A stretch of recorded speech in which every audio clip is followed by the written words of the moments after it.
Olá, meu nome é Zaine Balduino, eu sou aluna de graduação aqui em Engenharia Química, e vou apresentar agora o meu trabalho que é intitulado Evolução da Matéria Orgânica, Formação do Petróleo.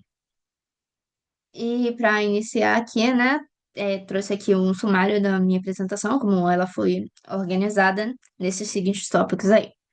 Então, vamos começar aqui pela introdução. Tá bom, nós sabemos que o petróleo ela é uma mistura bastante complexa de hidrocarbonetos, né, que foram formados ao longo de milhões de anos a partir da decomposição de matéria orgânica e que o petróleo ele é bastante essencial, né, para a economia global, tanto para a indústria petroquímica também, né, ele é bastante utilizado como fonte de energia e matéria-prima para diversos utensílios que a gente tem no nosso dia a dia. Então, para começar a discutir sobre a sua origem, né, vamos começar falando sobre a origem dessa matéria orgânica. Bom, a formação do petróleo, ela começa com a acumulação de matéria orgânica derivada de organismos vivos, como os plânctons marinhos, algas, né, e outros micro-organismos. Esses organismos, após sua morte, depositam-se no fundo do ambiente aquático, onde são misturados a sedimentos como argila e areia. Esse material constitui o que chamamos de sedimentos orgânicos. Bom, as condições ambientais desempenham um papel bastante importante, né, nesse processo, já que regiões com alta produtividade biológica e baixa concentração de oxigênio no fundo do mar favorecem a preservação dessa matéria orgânica, né? Já que a falta de oxigênio reduz essa decomposição aeróbica e permite uma maior quantidade de material orgânico se acumule, né? Permite uma maior quantidade de material orgânico, como a gente consegue perceber aqui na imagem, né, que está sendo demonstrada. Bom, com o passar do tempo, né, esses sedimentos orgânicos, eles são soterrados por novas camadas de sedimentos, o que aumenta a pressão e a temperatura sobre o material depositado. Esse soterramento é fundamental para as próximas etapas, né, que vai levar à formação do petróleo, uma vez que inicia o processo químicos e físicos necessários para a transformação dessa matéria orgânica.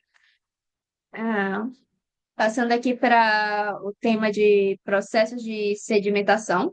Bom, o processo de sedimentação é o primeiro passo para a formação de rochas que conterão petróleo.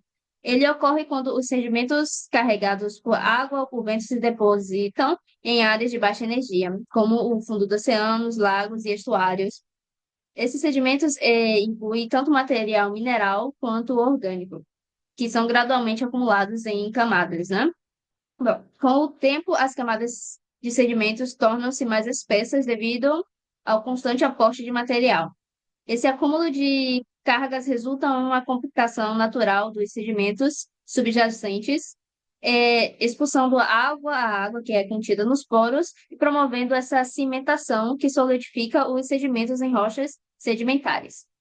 Bom, a sedimentação também é responsável por isolar a matéria orgânica do contato com o oxigênio atmosférico, o que evita, obviamente, a sua decomposição completa, né? Esse isolamento cria condições para que a matéria orgânica se transforme em querógeno, que é o precursor dos hidrocarbonetos presentes, e é o próximo tópico que a gente vai falar aqui, que é sobre a formação desses querógenos, né? Bom, o querógeno é a principal substância precursora dos hidrocarbonetos que estão presentes ali no petróleo. Sua formação ocorre a partir do soterramento das matérias orgânicas, como já foi dito, né, que são os restos de plantas, micro-organismos, juntamente com argila e areia. Inicialmente, né, essa matéria orgânica ela passa por processos físicos e químicos, como a compactação e as reações anaeróbicas em condições de baixa temperatura e pressão. Esse processo inicial são conhecidos como diágenes, durante os quais essa matéria orgânica se transforma em moléculas mais complexas e parcialmente insolúveis, que são formando os que a gente chama de querógenos. Não, esse material ele possui uma composição química bastante variada, né? Que depende, né, da condição do ambiente e a fonte orgânica ao qual ele foi formado. Bom, existem três tipos principais de querógenos. O tipo um, que ele é muito rico em lipídios, né? Que é associado a ambientes lacustres, que gera petróleo também, né? O tipo 2 com uma maior diversidade de componentes e tem uma maior predominância também ali de ambientes marinhos. Gera tanto o petróleo quanto o gás. Temos também o tipo 3, que é derivado principalmente de restos vegetais terrestres, que é rico em celulose, por causa disso, né? E gera principalmente gás. O tipo desse quelógeno, ele determina o tipo de hidrocarboneto que será gerado nas outras etapas de formação do petróleo ou do gás natural. O papel desse querógeno na geração do hidrocarboneto, ele é bastante essencial, né? Pois é ele que atua como uma fonte primária. Quando submetido a altas pressões e temperatura, ele começa a se decompor, né? Liberando moléculas maiores que formam os hidrocarbonetos. A formação completa do querógeno em hidrocarbonetos ocorre ao longo de milhões de anos, o que torna basicamente o processo bastante lento e complexo, né? Mas agora já falando da formação desses hidrocarbonetos em si, né, da catágene. Bom, essa catágene é uma etapa do que é o querógeno, que é submetido a essa temperatura entre 60 graus, 60 e 180 graus ali, né, Celsius, e a uma pressão elevada, né, que se transforma em hidrocarbonetos líquidos e gasosos.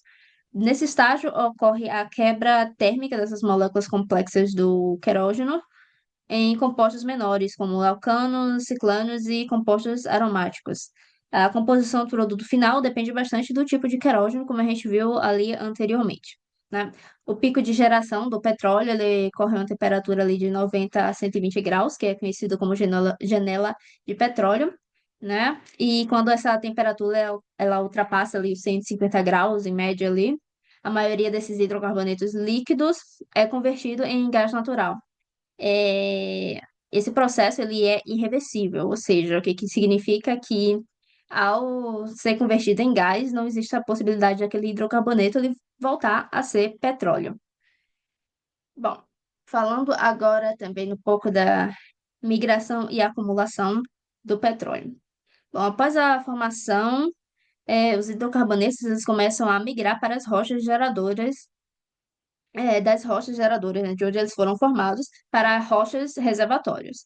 Esse processo ocorre devido à diferença de densidade entre os hidrocarbonetos e as rochas circundantes, que criam ali, né, uma certa pressão que forma o movimento do petróleo e do gás para áreas com uma menor pressão. A migração ela pode ser primária, quando ela ocorre dentro da rocha geradora, ou secundária, quando os hidrocarbonetos se movem para a rocha reservatório.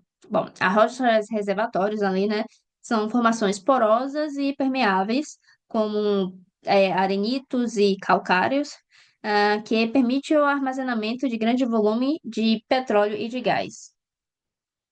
Então, vamos passar aqui para o tópico exploração e importação econômica.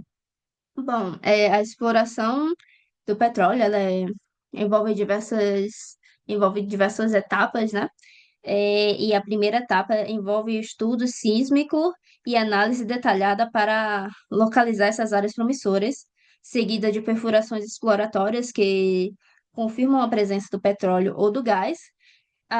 Existem várias tecnologias modernas, como a sísmica 3D e tem a 4D também, né, que permite imagens mais detalhadas do subsolo, o que aumenta a precisão na localização de reservas. Uma vez que são identificadas, né, essas reservas são avaliadas quanto ao seu poder econômico e ambiental também, né, porque é bastante importante essa parte ambiental. A produção envolve a instalação de plataformas de perfuração, dutos, os sistemas de processamento para extrair, armazenar e transportar esses hidrocarbonetos. Então, para concluir aqui, né, nós sabemos que a formação do petróleo e do gás natural, né, como consequência, é um processo longo e complexo que combina fenômenos biológicos, químicos e geológicos ao longo de milhões de anos. Esses recursos fósseis eles continuam a ser hoje em dia, né, bastante essenciais para a nossa sociedade, mas sua exploração exige uma abordagem bastante equilibrada que considere tanto os benefícios econômicos quanto os impactos ambientais. Bom, e aqui a minha bibliografia utilizada, eu utilizei em dois artigos e alguns sites que foram as origens das imagens que a gente apresentou aqui durante a apresentação. E é isso, muito obrigada.